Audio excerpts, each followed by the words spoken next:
Welcome to ইউরোবিডি blog and tips. বিদেশের সদস্যের সৃষ্টিজীব মানুষের হরেক রকম কথা বলে চ্যানেলে আপনাকে স্বাগত জানাচ্ছি আমি রাজা। পৃথিবীর যে প্রান্ত থেকে এই ব্লগটি দেখছেন বা শুনছেন, আপনাকে শুভ সকাল, শুভ মধ্যাহ্ন এবং শুভ সন্ধ্যা। আশা করি মহান স্রষ্টার অপার মহিমায় কুশলী আছেন। আলহামদুলিল্লাহ, আমিও আপনাদের দোয়া বরকতে ভালো আছি। ইসলাম, ইমান, এহসান, আল্লাহ রহমানুর রাহিম, রহমতুল্লাহ আলমিন, বিসমিল্লাহ রহমানুর রাহিম। আজকের যে টপিক, যে শিরোনাম কথা বলার, সেটির মূল অনুপ্রেরণা পেয়েছি আমি একটি অত্যন্ত জনপ্রিয় নিউজ পোর্টাল পর্তুগাল resident.com।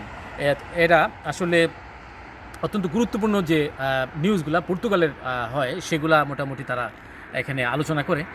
আর এখান থেকে আমার এই কথাটা বলার অর্থ হলো, যারা পর্তুগালে 2024-2025 সালকে কেন্দ্র করে এখানে পর্তুগালে ফ্যামিলি নিয়ে মুভ করতে চান, কিংবা নিজে সিঙ্গেল মুভ করতে চান, এখানে এসে সেটেল হতে চান নাগরিকত্বের আশায়, বা রেসিডেন্সি কার্ড পেয়ে তারপরে পিআর পাওয়া, এরকম কিছু চিন্তাভাবনা যাদের আছে, বা রিটায়ারমেন্টের এই যে যারা আছেন তাদের কথা একটু ভিন্ন, বাট রিটায়ারমেন্ট ছাড়া যারা আসতে চান তাদের জন্য এই ব্লগটি মনোযোগের বা একটু দৃষ্টি আকর্ষণের দাবি আমি রাখছি, যে আপনারা দেখুন, শুনুন, জানুন কী অবস্থা। পর্তুগালের উইন্টার সিজনটা আসলে এখানে একটু জব ক্রাইসিস থাকে, যা সত্য তা আমাকে বলতে হবে নির্দ্বিধায়। এখানে আমাকে কন্ট্রোরোধ করে কোনো কিছু করার অবকাশ নাই। যারা সামার সিজন দেখেন পর্তুগালে, দেখবেন কি পরিমাণ উপচে পড়া ট্যুরিস্ট এখানে আসে। সারা পর্তুগালের বিভিন্ন শহরে, লিসবন, পোর্তু বলেন, ব্রাগা বলেন, তারপরে হচ্ছে আর অন্যান্য যে শহর রয়েছে লিসবন এই পর্তুগালের, সেগুলোতে কুইম্ব্রা শহরেও আমি দেখেছি প্রচুর ট্যুরিস্ট, এবং তারা এনজয় করে সামারকে কেন্দ্র করে। কেমন? আর সি বিচে গেলে তো আরও বেশি দেখবেন আপনারা।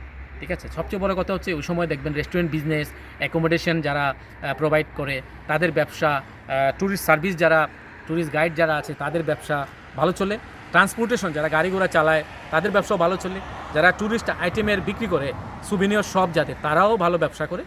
তো এখন কথা বলছি যে বর্তমান সাম্প্রতিক 2024-এর এই রিসেন্ট কিছু ঘটনাকে কেন্দ্র করে, যে ইমিগ্রেন্টস ইন মেজরিটি এবং লিসবনস হোমলেস। অর্থাৎ লিসবনের রাত্রেবেলা গেলে সন্ধ্যার পর থেকে দেখবেন আনাচে কোনাচে, লিসবনের কোনায় কানায় আপনি বিভিন্ন জায়গায়, স্পটগুলো একটু পরে বলছি, এখানে প্রচুর হোমলেস মানুষের অবস্থা। কারণ কেন? যে পরিমাণে লিসবনে বা পর্তুগালে বাসা ভাড়া বেড়েছে, সবচেয়ে বড় কথা হলো টাকা থাকলেও তো বাসা পাওয়া যায় না। আমি এর প্রত্যক্ষ সাক্ষী, যে আমি নিজেই একটা বাসা নিয়ে থাকতেছি, মোটামুটি এটা আছে, একটু ডিস্টেন্স বেশি মূল শহর থেকে, বাট কথা হচ্ছে চলে যাচ্ছে আমার। তারপরেও আমি চাচ্ছিলাম যে আরেকটু বেটার প্লেসে মুভ করতে। সেক্ষেত্রে আমি অনেকের সাথে কন্ট্যাক্ট করি, তারা হাই হ্যালো এতটুকু রেসপন্স করে, পরবর্তীতে অ্যাপয়েন্টমেন্ট, ইদানিং অ্যাপয়েন্টমেন্টই পাওয়া যায় না। 2024-এর কথা বলছি, কিন্তু 23 সাল বাদ এখনও ক্রাইসিস রয়ে গেছে। তো এখন যারা হোমলেস তারা কি করে, আপনার এখানে সরকার কীভাবে এটা মোকাবেলা করবে আমি জানি না। আর এখন আর কী বাই তাদের করা উচিত, এখানে তাদের অর্থনৈতিক অবস্থা দেখতে হবে, সরকারের কোষাগারের ইউরো দেখতে হবে কী পরিমাণ আছে, কী পরিমাণ তারা সোশ্যাল বেনিফিট দিবে, মানুষকে ফ্রি দিবে। ঠিক আছে, আর সরকার তাদেরকে দেয় যারা এজালাম হিসেবে আসে, এরপরে যাদের টিআরসি কার্ড হয়, কিংবা আপনি আগে সরকারকে দিচ্ছেন টাকা ট্যাক্স, আপনি পরবর্তীতে জব না থাকলে পাবেন, রিটায়ারমেন্টের একটা পর্যায়ে মানুষ পায়। যাই হোক, এখন কথা হচ্ছে, আসল কথায় ফিরে আসি। Homeless population has mushroomed in last 5 years. গত 5 বছরে বাসা বাড়ি নাই এরকম ব্যক্তির সংখ্যা পর্তুগালে ব্যাপক হারে বেড়ে গেছে। বিটুইন গারে দু ওরিয়েন্তে অ্যান্ড কাইজ দে সদরে স্টেশন, আপনারা যারা ওরিয়েন্তে পর্তুগালে থাকেন, ওরিয়েন্তের নাম শুনেছেন, বাস্কো দা গামা এখানে স্পট রয়েছে, মার্কেট রয়েছে, ওরিয়েন্তে স্টেশন আছে, কেমন বাসের স্টেশন রয়েছে, ট্রেনের স্টেশন রয়েছে, মেট্রো স্টেশন রয়েছে। কাইজ দে সদরি একটা junction, train station, metro station বলেন। ঠিক আছে, passing through Rocio into Lisbon, tents and small shelters made of cardboard are crowded together with immigrants, Portuguese who live on the streets. এখন সিপিএলপি countries, এশিয়ার country, আফ্রিকার দেশগুলো সহ সব মিলিয়ে এখানে মানুষগুলো এইভাবে থাকে, ছোটো ছোটো শেল্টার থাকার জন্য মাথার মধ্যে দিয়ে কোনো রকমে ঠাই গোজার ব্যবস্থা, রাত্রি যাপন করার ব্যবস্থা এখানে মানুষের। এই যে একটা প্রচেষ্টা, এটা একটা মানুষের যদি অ্যাবিলিটি থাকে, সামর্থ্য থাকে, তাহলে কেন উনি বাসা বাড়িতে থাকবে না, রাস্তায় থাকবে? এটা বুঝতে হবে আমাদের। All the homeless immigrants approached by Lusa this week were undocumented, although some had left behind a job in the greenhouse of the Alentejo. অনেকে এখানে ডকুমেন্ট নাই, অনেকে চাকরি ছিল বাট চাকরি চলে গেছে, বিভিন্ন কারণে জব কাট হয়েছে, তাদের এই অবস্থা। They came from Brazil, India, Nepal, Morocco, Zambia, Senegal, Angola and many other countries. Some can only communicate in English, and although life in Lisbon is not going well for them. এখন যে দেশগুলো বললাম, Brazil, India, Nepal, Morocco, Zambia, Senegal, Angola, দেখেন এই দেশগুলা আপনারা নিশ্চয়ই সবাই জানেন, চিনেন, এই দেশগুলোর মানুষের বসতি এখানে। তো এখন আমি ফর্চুনেটলি বলবো, এখন বাংলাদেশের নামটা এখানে আসে না, কিন্তু ইন্ডিয়ান নামটা আছে। কিন্তু দেখেন আমরা বাংলাদেশিও অনেক মানবতার জীবনযাপন করি, কিন্তু এটা যেহেতু নিউজে আসে নাই, এটা অবশ্যই ভালো একটি দিক। অ্যান্ড মেনি আদার কান্ট্রিজ বলা হচ্ছে এখানে, specially with the wind and rain, few want to go to their countries and they believe they will be able to find work and organize their lives here. অনেক মানুষ এই অবস্থায় তাদের নিজের দেশে ফিরে গেছে, আর কিছু মানুষ আসলে যায় নাই, যারা যায় না তারা যেতে চায় না। For the time being the live of the help of organisation such as community Vida Paz, life and peace community রয়েছে, তারা তাদেরকে হেল্প করে, তাদের অল্প কিছু খাবার দেয়, কিছু কাপড় চোপড় দেয়, এরকম কিছু অর্গানাইজেশন রয়েছে পর্তুগালে, এটা করে থাকে। তো এখানে এটা কেন, এই যে শীতকে কেন্দ্র করে তাদের এই অবস্থা, এখানে নাই জব, আবার নাই হাতে টাকা পয়সা, তো কীভাবে থাকবে তারা? এখানে এত এক্সপেন্স বেড়ে গেছে যে বাসা বাড়ি তো মিলেই না, পাওয়াই যায় না। Every weekday evening at 8 PM, প্রতি উইকডেতে সন্ধ্যায় 8টার সময়, the community vans leave from near by Avenida dos Estados Unidos da America for various points in the capital, মানে রাজধানী লিসবনের বিভিন্ন স্পটে, loaded with sandwich, yogurt, blankets, কম্বল, ইউগার্ট মানে হচ্ছে দই, ঠিক আছে, স্যান্ডউইচ তো জানেন, and other goods including clothes, মানে কাপড় সহ অন্যান্য কিছু জিনিসপত্র, which they know the homeless people on their watch need. Homeless যারা বাসাবাড়ি যাদের না, যারা এই রাস্তাঘাটে থাকে, স্ট্রিট শুয়ে রাস্তাঘাটে, তো তাদের এই দেওয়ার জন্য একজনে বলল একজন কমিউনিটি ভলেন্টিয়ার বলছে যে 190টা bag of sandwich were distributed across the route where the majority of people being helped were immigrants, যারা ইমিগ্রেন্ট হয়ে এখানে আসছে, যারা রাস্তায় থাকে, যাদের কাপড় নাই, খাবার টাকা নাই, ঠিক আছে, হাতে ইউরো নাই, তাদেরকে হেল্প করার জন্য 190টি ব্যাগ এরকম তারা ডিস্ট্রিবিউট করেছে। We now have cheese only sandwich, volunteer Joana tells them, pointing out that there are many Muslim immigrants who won't eat ham because it's pork. এখানে বলছে অনেকেই মুসলিম রয়েছে, তারা আমরা যে স্যান্ডউইচটি দিচ্ছি এটা খায় না। দেখেন তো, যারা মুসলমান আমরা তো হালাল খাই, আমাদের জন্য কী অবস্থা। এখানে মুসলিম যারা এখানে ইমিগ্রেন্ট হয়ে আছে এই অবস্থা, তাদের জন্য কত কষ্টকর। আমরা সবার জন্য দোয়া করি, আমার চ্যানেলের পক্ষ থেকে আমি তাদের জন্য দোয়া করি, আল্লাহ যেন সবাইকে নিরাপদে রাখে, হেফাজতে রাখে, এবং তাদের জন্য রুজির ভালো ব্যবস্থা করে দেয় দ্রুতই, এ দোয়া করি। এখানে immigrants account for large part of the significant growth in the number of homeless people in recent year, the organisation estimates 25% increase. তো গত বছরের তুলনায় এই বছরে 25% বেড়েছে, বুঝছেন, এখানে এই তথ্যটাই বলা হয়েছে।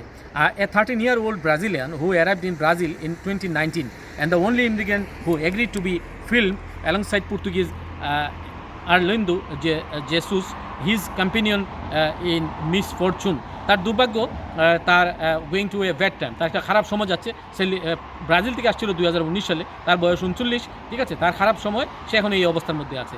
Almost 5 months ago he ended a marriage, একটা বিয়ে তার সে এসেছে। I lost 2 daughters in the last year, সে গত বছর 2টা বাচ্চাকে হারাইছে, তার অনেক দুঃখ। And keep calling me almost every day to pay 430 to bury my daughter who I didn't have।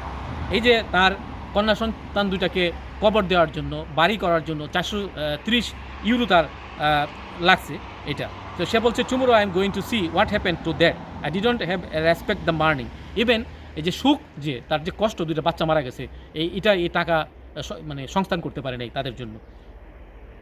এরপর আরেকটা উল্লেখযোগ্য ঘটনা বলবো এখানে। ইন ব্রাজিল সে বলছে, I had a good life, he adds, but he came because of he children who were in Peniche, ঠিক আছে। এখানে ভালো একটা জীবনের আশায় উন্নত দেশে আসছে, কিন্তু ঘটল কি, তার জন্য খারাপ কিছু ঘটেছে। আসলে ভাগ্যর লিখা না যায় খণ্ডন, কপালের লিখন না যায় খণ্ডন, আমরা বলি অনেক সময়। Returning to his country despite the difficult situation in which he lie, out of the question for wisdom, ঠিক আছে। এখানে আরও তথ্য অ্যাড করে এটা শেষ করব, এটা গুরুত্বপূর্ণ একটি তথ্য এখানে আসতেছি। The Jesus calmly watches the conversation. When asked how many immigrants there are, he says, there are 3 or 4 Brazilians here, half a dozen Portuguese, and the rest are Nepalese, Indians, and there are a lot of Moroccans. অনেক মরুক্কিন মুসলিমও আছে সেখানে, Nepalese রয়েছে নন মুসলিম, Indian নন মুসলিম এখানে রয়েছে।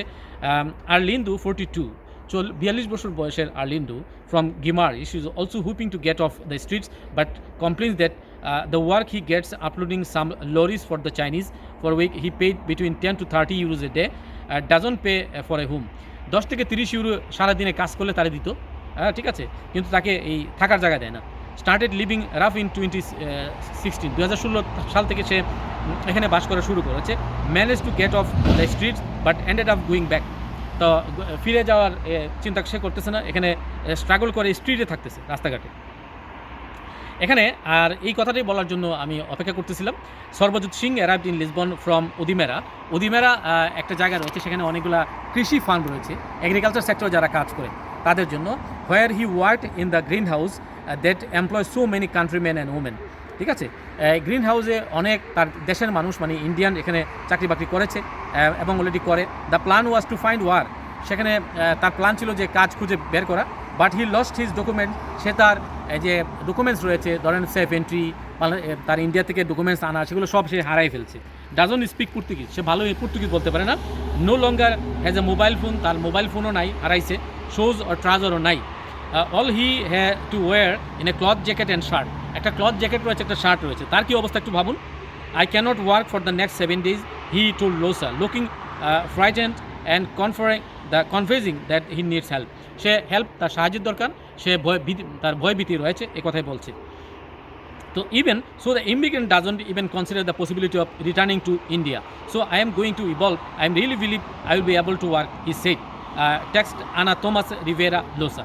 তো এখন বুঝে কেউই আসলে এখানে আসলে যেতে চায় না ফিরে, তো কথাটা ইচ্ছে। আর যারা ধৈর্য সহকারে এই ব্লগটি দেখলেন, পর্তুগালে আসার আগে অনেক কিছু ভেবে আসবেন। সাম্প্রতিককালে বাসস্থানের যে সংকট সৃষ্টি হয়েছে 2022 সালের মাঝামাঝি থেকে অদ্যাবধি 2024 সাল অবধি এটা চলছে, এটা জ্বলন্ত সাক্ষী আমরা যারা আছি পুরনো, আমরাও। এখন এখানে আসবেন যারা প্রচুর অর্থ সম্পত্তি আছে, ক্যাপিটাল টাকা পয়সা খরচ করে থাকতে পারবেন, তাদের কথা ভিন্ন। আর এখানে এসে হুট করে একটা চাকরি খুঁজে নেবেন, এই স্বপ্ন দুরাশা করাটা আসলে বলে আমার মনে হয় ঠিক হবে না। তবে যারা আপনার পূর্ব পরিচিত জন আছে তাদের লিঙ্কে চিন্তা করতে পারেন, দেখতে পারেন কোনো শেল্টার পান কিনা। আর যে এই ব্লগটি দেখলেন আপনারা আসতে চান আসুন, বাট ভেবে চিন্তে আসবেন, পরিকল্পনা করে আসবেন, অর্থনৈতিক দিকটা চিন্তা করে আসবেন, এখানকার সিচুয়েশন পরিবেশ পরিস্থিতি দেখে আসবেন। আমার ইউটিউব ব্লগ অ্যান্ড টিপসের ইউটিউব চ্যানেল রয়েছে এবং পেজ রয়েছে ফেসবুকে, এই উভয়টাতেই এই ধরনের পর্তুগাল কেন্দ্রিক কিছু ব্লগ পাবেন। আশা করি সেখানে বাস্তব ধারণা পাবেন। এখানে বানায়া কোনো কথা বলি না আমি, এখানে একদম দৃষ্টান্ত দেই বিভিন্ন সোর্স রিলায়েবল থেকে, টেক্সট এবং আর্টিকেল থেকে। তো দেখার জন্য এবং শোনার জন্য ধন্যবাদ। ভালো থাকবেন। আল্লাহ হাফিজ। আসসালামু আলাইকুম।